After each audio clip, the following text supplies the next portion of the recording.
Del sistema de manglar en el estero Arroyo Los Cuamiles, Punta de Mita, Nayarit, México, es el resultado del trabajo coordinado entre compañeros de diversas disciplinas y particularmente con la maestra Elba Guadalupe Robles Jarero.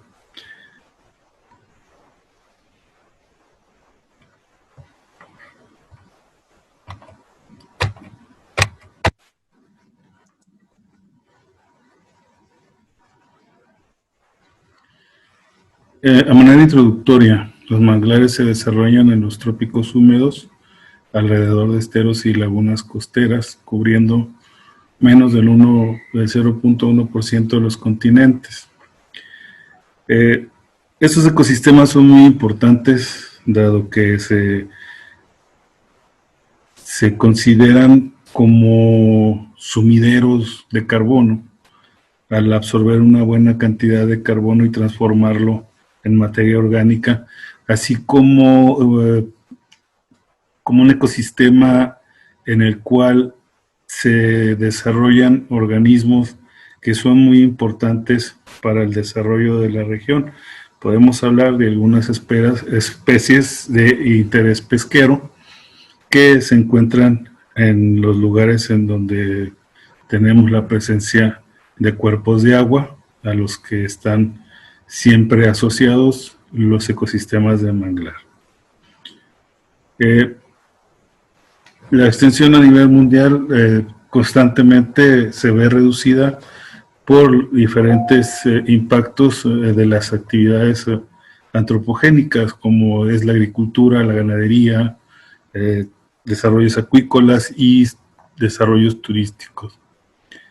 En México, la mayoría de los estudios han versado sobre su composición, cobertura y productividad, y en el Pacífico Central mexicano los estudios por lo general se han enfocado particularmente al listado de especies y su densidad. El objetivo del presente trabajo es realizar un estudio diagnóstico para determinar el estado actual del sistema de manglar en el estero Arroyo Los Cuamiles, ubicado en Punta de Mita, Nayarit, y que ha sido impulsada como polo de desarrollo urbano y turístico desde 1970. El tener un conocimiento temprano del estado en el que se encuentra un ecosistema, inclusive antes de realizar obras o modificaciones a las características del mismo, considero que es muy importante, y eso trata de hacer este trabajo con la sencilla aportación que hacemos en nuestro esfuerzo. El área de estudio está en la punta norte de lo que es Bahía de Banderas, que se considera como Punta de Mita, ¿sí?, dentro de una pequeña bahía semiabierta, en la cual escurre el Arroyo de los Cuamiles y forma un pequeño bosque de manglar que tiene las características que más adelante vamos a enumerar. El lugar tiene un clima húmedo, cálido, casi todo el tiempo, estaciones muy marcadas de estiaje y de lluvias, y bueno, pues la temperatura es de las más altas del Pacífico, tiene una humedad relativa bastante alta y pues precipitaciones bastante considerables también, ¿no? Estamos hablando de un promedio de temperatura anual de alrededor del 27.1 grados centígrados al año. Materiales y métodos. La estructura del manglar se determinó con el método de parcelas circulares centradas en un punto. Esta metodología fue modificada del artículo de Cotton y Curtis de 1956. De manera, a grosso modo, se explica que en cada una de las 5 parcelas que se establecieron de un diámetro de 10 metros, se colocó un punto central, se midió la distancia del punto central del árbol más cercano de cada parcela y posteriormente a otros 4 árboles más. Se identificó cada especie de árbol cuyo diámetro de la altura del pecho, DAP, fuera mayor a 2.5 centímetros. Cabe señalar que esta metodología se adapta y se modifica a las circunstancias y a las características del ecosistema que tenemos, dado que las extensiones no eran muy grandes, entonces tuvimos que adaptarlo a, a las características del ecosistema, ¿no?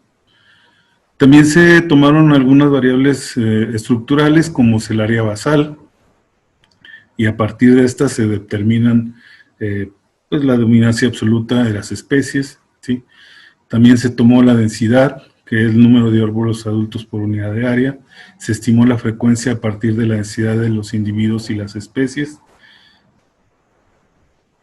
determinando que la frecuencia de la especie se define como el número de veces que los individuos de una especie se presentan por unidad de área, ¿sí? La relación carbono-nitrógeno, esta estimación de materia orgánica o del contenido orgánico, el contenido de carbono orgánico y nitrógeno total, se obtuvieron, se realizó el análisis en el laboratorio ambiental y de abonos orgánicos del CUCBA de la Universidad de Guadalajara. Para esto se tomaron muestras en campo, tomando núcleos de sedimento de 15 centímetros de profundidad en 5 puntos separados a una distancia de 10 metros, iniciando desde la orilla sin llegar al nivel del agua. En cada uno de los diferentes puntos que coincidían con los puntos de muestreo o con las parcelas circulares de las cuales se tomaron los datos de los organismos, particularmente de los árboles y de los arbustos de manglar. Como resultado tenemos que la especie dominante es la Goncularia racemosa, que representa el 54.01% de dominancia relativa, seguida de Avicennia germinans con el 38.03%, Conocarpus erectus o bosoncillo con 6.51%, y por último Rhizophora mangle. Rhizophora mangle se presenta una característica muy particular, dado que está presente en casi toda la extensión del estero, pero con pocos individuos muy cercanos a la orilla, ¿sí? Y la abundancia de los otros organismos es mucho mayor hacia el interior del bosque de manglar, a un nivel más alto del nivel al que inicia la orilla del estero. Se identificaron 3 tipos de manglar. Un mangle en franja fraccionado, en el cual tenemos la principal característica de que la pendiente es muy abrupta, entonces eso hace que estén presentes organismos de manera dispersa, y en la distancia de la orilla hacia tierra adentro, pues no hay una distribución muy amplia de estos organismos, precisamente por la inclinación tan abrupta. Eso no permite que se establezca la sucesión de organismos como se puede dar en el mangle de tipo borde, donde tenemos una clara sucesión de lo que es el mangle rojo cercano al agua, después tenemos el mangle blanco, luego el mangle negro, y por último tenemos el botoncillo.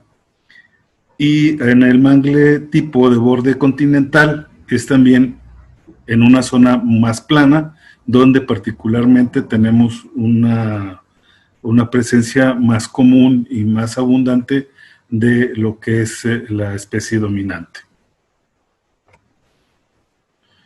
La altura promedio y cobertura. Bueno, lo que observamos en cada uno de los transectos, de las parcelas, es que las alturas varían de acuerdo a un gradiente de altitud de la cercana a la orilla hacia el nivel del agua, a 60 centímetros más de arriba, que más o menos tenemos una